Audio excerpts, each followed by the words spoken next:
Top of the morning, y'all. Hope you're doing good, and prayers for everybody going through the hurricanes down there in the southeast. I totally understand. I went and lived in Florida for 20 years, and hurricanes can rip through that area like green grass through a goose. And so prayers that all y'all are safe and the waves aren't just toppling over you. I want to talk to you about phase 1 of the October surprise. It is a dadgum shame that mainstream media ain't talking about this, y'all, but there is a major port strike looming, and they're supposed to start, you guessed it, October 1.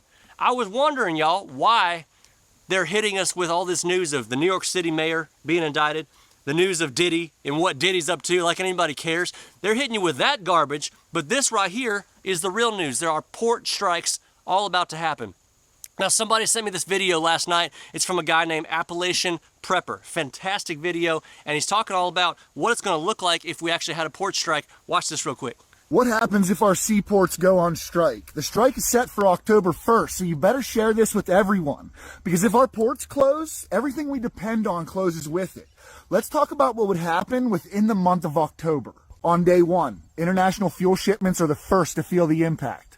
Crude oil tankers stuck offshore means no new fuel entering refineries. By the end of the day, concerns spread across industries as gas stations, trucking companies, and airlines brace for immediate shortages. Everything from fuel to imported goods is at risk, but fuel becomes the most critical loss. By day 3, gas stations are starting to run dry and rationing begins. Prices surge as demand skyrockets. Without fuel, trucks can't deliver goods, and the first shortages show up in grocery stores. Businesses relying on imported oil, like refineries, scramble to maintain operations with whatever reserves they have left. The ripple effect starts to hit home. No fuel means no transportation, and without transportation, the flow of goods stops. So there you have it, y'all. And you know, I just learned that over 90% of our drugs come from overseas through these ports. 90%. I mean, damn, y'all. It's almost like we should start producing our own fuel and our own goods right here in America. America's economy, I researched this, they stand to lose $5 billion per day.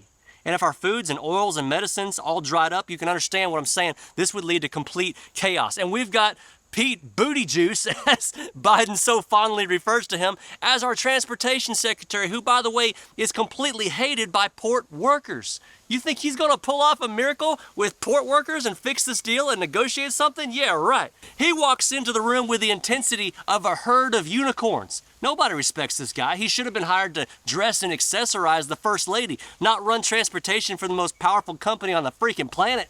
It's almost as if a pipeline might have helped with this fuel situation, at least so it wouldn't be so burdened. Oh, but wait a second, Biden shut that down too. This is not an accident, y'all. This is all being done on purpose because it's election stealing season and the Democrats are working overtime. Now, if you want the reason why is this happening, it's because a lot of these port workers are scared that their jobs are going to be automated, and we get that. We completely get that. There's also contracts that are running out at about this time, and that's why we need somebody besides Booty Juice to get in there and negotiate something to make it happen. When you have a president running inflation so high, they want higher wages. Well, I mean, what's it going to take at this point? Everybody needs more to live, and that's something we completely understand. Hell, the way we're going, Costco is going to have to stop handing out samples because people are going to be referring to that as lunch. And I think it's a shame that they're not plastering this all over the top of the news right now. Instead, we're hearing about pop culture. So look, this is why I was telling y'all a couple weeks ago about the wellness company and all these med kits that they have, because we're on the front lines, and if this thing goes into full swing, okay, we're going to need antibiotics. We're going to need a Z-Pack and amoxicillin and all these things that they contain. I just got all these things. This is a contagion emergency kit.